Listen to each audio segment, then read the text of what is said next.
In today's video, I'm going to teach you how to enter bill in Microsoft Excel. By the end, you'll have a simple, accurate billing sheet that calculates line items, tax, and a clean grand total ready to print or share. Start by opening Microsoft Excel and creating a blank worksheet. A fresh sheet keeps everything organized and avoids conflicts with older formatting. We'll build this from the top down so it's easy to follow and reuse. Across the top row, type your column labels: bill number, product name, price, quantity, and amount.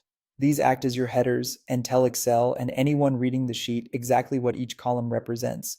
Keep them in a single row so formulas and sorting work smoothly later. Now, enter the details for each product or service on separate rows beneath those headers. Fill in the product name, the unit price, and the quantity you're billing for.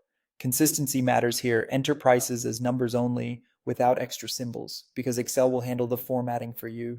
Next, let's calculate the line item total. In the amount column on the first row of data, type a formula that multiplies price by quantity. If your price is in column C and quantity is in column D, that formula would be eq C2D2.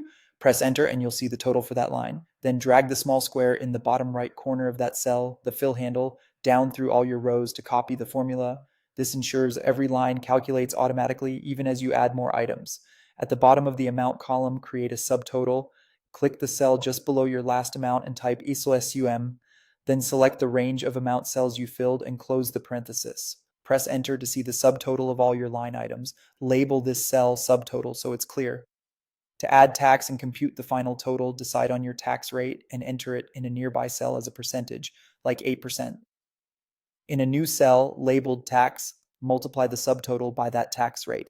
Then in another cell labeled grand total, add subtotal plus tax. This separates your calculations and makes your bill transparent.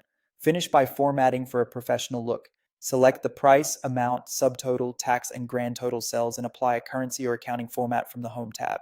Bold your header row, adjust column widths so text fits, and apply borders to the table so it prints cleanly. If you plan to print, use Print Preview to confirm everything fits on one page and looks polished. That's it, your bill in Excel is complete and ready to use.